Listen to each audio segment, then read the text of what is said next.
ইবলিস কিন্তু ছিল একটা জিনের বাচ্চা। এই পৃথিবীতে আল্লাহ পাক রব্বুল আলামিন সর্বপ্রথম আমরা যেরকম মানুষেরা বসবাস করতেছি, এই পৃথিবীতে বসবাস করত জিনেরা।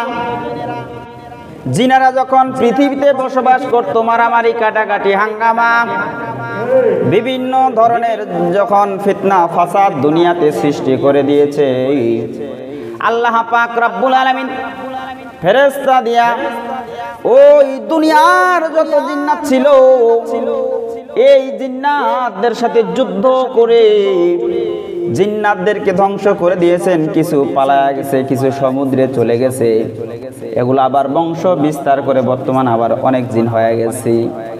যখন ওই ফেরেশতারা জিন্নাতদেরকে ধ্বংস করে দিল, যুদ্ধ শেষ, এমন সময় দেখে একটা জিনের ছোট বাচ্চা, দেখতে খুব সুন্দর, বাচ্চাটা বসে বসে কান্না করে। ফেরেশতারা ডাক দিয়ে বলে, ও ফেরেশতারা শোনো, আল্লাহ তাআলার কাছে অনুমতি নিয়ে এই জিনের বাচ্চাটাকে আমরা উপরে নিয়ে যাই। এর তো কোনো দোষ নাই, এত কোনো বুঝে না। যদি আপনার শত্রুর একটা বাচ্চা দেখেন বিপদে পড়ছে, বলেন দেখি ওই শত্রুর বাচ্চাটাকে আপনি রক্ষা করবেন কি করবেন না? কি বলেন, করবেন না? ভাইয়ের সাথে কথা কন না, ঝগড়া কাজি হয়েছে, ভাইটা যদি পানি পরে উঠাবেন না? মনুষ্যত্ব যদি থাকে তাহলে তো অবশ্যই উঠাবে। আপনার শত্রুরও যদি একটা বড় ধরনের ক্ষতি হয়ে যায়, আর মানুষের মনুষ্যত্ব যদি অন্তরে থাকে, ওই শত্রুর ক্ষতিও সে হতে দেবে না। ফেরেশতারা আল্লাহ পাক রব্বুল আলামিনকে বলে, আল্লাহ এই বাচ্চাটা তো দেখতে সুন্দর, তার মনে তো কোনো কাদা নাই, এই বাচ্চাটাকে আমরা নিয়ে যাই। আল্লাহ পাক রব্বুল আলামিনের ওয়ার্ডারে বাচ্চাটাকে যখন ফেরেশতারা নিয়ে গেল, ওই ফেরেশতাদের সাথে ওই জিনের বাচ্চা থাকতে থাকতে ফেরেশতাদের মতো হয়ে গেছে। ভালো মানুষের সাথে থাকলে ভালো হয়, আর খারাপ মানুষের সাথে থাকলে খারাপ হয়। এই জন্য কই বলেন, সহবতে সলেহ তোরা সলেহ কুন, সহবতে তলেহ তোরা তলেহ কুন। ফেরেশতার সাথে ওই জিনের বাচ্চাটা থাকতে থাকতে ফেরেশতাদের মতো হয়ে গেছে। শুধু তাই নয়, সমস্ত ফেরেশতাদের লিডার হয়ে গেছে। সুবহানাল্লাহ বলেন। সমস্ত ফেরেশতাদের সর্দার হয়ে গেছে সেই জিনের বাচ্চাটা। পৃথিবীতে এমন কোন জায়গা নাই যেই জায়গায় ওই জিনের বাচ্চা সিজদা করে নাই, আল্লাহর ইবাদত করে নাই, এমন কোন জায়গা ফাঁকা নাই। সব জায়গায় আল্লাহকে সিজদা দিছে, সমস্ত জমিনে। এত বড় আবেদ হয়ে গেছে, ফেরেশতাদের লিডার হয়ে গেছে, বড় দামি হয়ে গেছে। আল্লাহ পাক রব্বুল আলামিন অপরদিকে ফেরেশতাদেরকে ডাক দিয়ে বলে, রে ফেরেশতারা, আমি আল্লাহ মানুষ নামক একটা মাখলুক বানাইতে চাই, তোমাদের মতামত কি, অনুমতি কি, তোমাদের পরামর্শটা আমি চাই। ফেরেশতারা ডাক দিবেন, আল্লাহ এই পৃথিবীতে জিনদেরকে পাঠাইছিলেন, মারামারি, কাটাকাটি, হাঙ্গামা, ফিতনা ফাসাদ করেছিল, যুদ্ধ করে তাদেরকে সাফা করে দেওয়া হলো। যখন নাকি ফেরেশতারা ওমত করলো, তো আল্লাহ তো মানুষ বানাবেন, এটা তো আল্লাহর আগেরই পরিকল্পনা আছে। এবার আল্লাহ পাক রব্বুল আলামিন ফেরেশতাদেরকে হুকুম দিলেন, কিছু ফল সামনে নিয়ে এসে বলেন, ও ফেরেশতারা বলো তো এই সমস্ত ফলের নাম কি?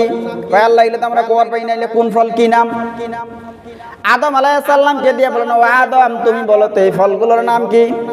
আদম আলাইহিস সালামকে তো আল্লাহ তাআলা আগেই শিখাইয়া দিয়েছেন, তাছাড়া আদম শিখবে কই? পরীক্ষায় পাস করার জন্য আগেই সেই ফলের নাম শিখাইয়া দিয়েছে। আদম আলাইহিস সালাম বলেন, এটা এই ফল, এটা ওই ফল, ওইটা ওই ফল। সুবহানাল্লাহ বলেন। ও ফেরেশতারা, তোমরা তো পারলা না, তাই আদম আলাইহিস সালাম তোমাদের চেয়ে উত্তম, অতএব তোমরা সকলেই এই আদমকে সিজদা করো। সুবহানাল্লাহ বলেন। যখন নাকি আল্লাহ তাআলা হুকুম দিলেন, সমস্ত ফেরেশতারা আল্লাহ যা বলবেন তাই হুকুম, যা বলবে তখন সাথে সাথে সেটাই মানবে। যদি কয় এটা সারাদিন বসে থাকবে, আল্লাহ যা বলবে ওটাই। সাথে সাথে সমস্ত ফেরেশতারা সিজদা দিয়ে দিল। ওই যে জিনের বাচ্চাটা ছিল ও তো আর ফেরেশতা না, কানা মিনাল জিন, এসেছিল জিনের থেকে। এ আর সেজদা করে না। কেন সেজদা করে না?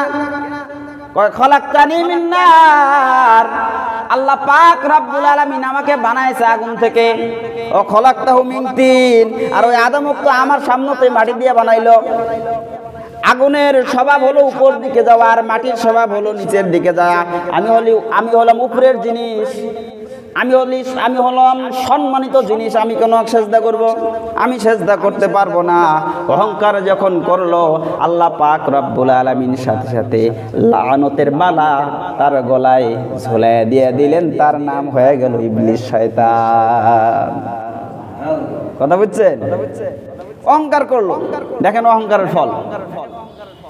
অপরদিকে তারা লক্ষ্য করে দেখেন, এই জিনের বাচ্চাটা দুনিয়ার কোনো জায়গা ফাঁকা নাই যে সে সেজদা করে নাই। সব জায়গায় সেজদা করছে, আল্লাহর ইবাদত করছে, ফেরেশতাদের লিডার হয়েছে, বড় সম্মানিত হয়েছে। কিন্তু আল্লাহর একটা হুকুম পালন না করার কারণে শয়তান হয়ে গেছে। যুক্তি দিছে, মানে নাই আরো কাছে মুই কেন সেজদা করি, মুই তো আগুনের, হয়তো মাটির। আল্লাহ তাআলার কাছে কোনো যুক্তি খাটে না।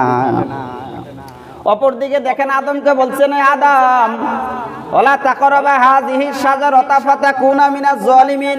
ওই যে গাছ দেখা যায় জান্নাতে, থাকো, খাও, পরো, ঘুরো, বেড়াও, গান গাও, যা খুশি তাই করো। ওলা তাকরাবা হাযিহি শাজারাতা, ওই গাছের নিচে যাবা না। ওই গাছের নিচে যদি যাও তাহলে কিন্তু তোমরা জালিম হয়ে যাবা। এবার ওই ইবলিস শয়তান, এই ঘটনাটা অনেক বড়, সংক্ষেপে বলি। ইবলিস শয়তান যেভাবেই হোক তাদের বুঝায় ওই গাছের নিচে নিয়ে গেছে। মা হাওয়াকে তো ফল খাওয়াই দিছে। আর আদম আলাইহিস সালাম যখন ফল খাওয়া শুরু করছে, এখানে আসছে ফেরেশতা যায় গলা চিপে দিচ্ছে। এখানে দেখুন পুরুষ মানুষের একটু উঁচা, হ্যাঁ।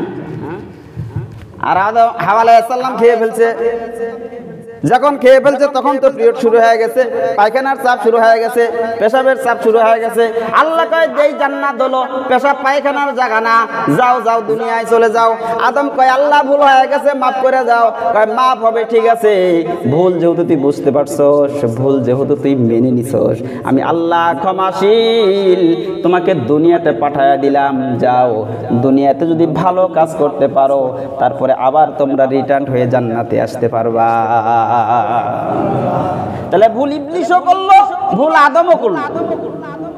ইবলিস ভুল করিয়া যুক্তি দেখাইলো, না আমি তো ভালো করছি, আমি কেন, না আমি মানবো না।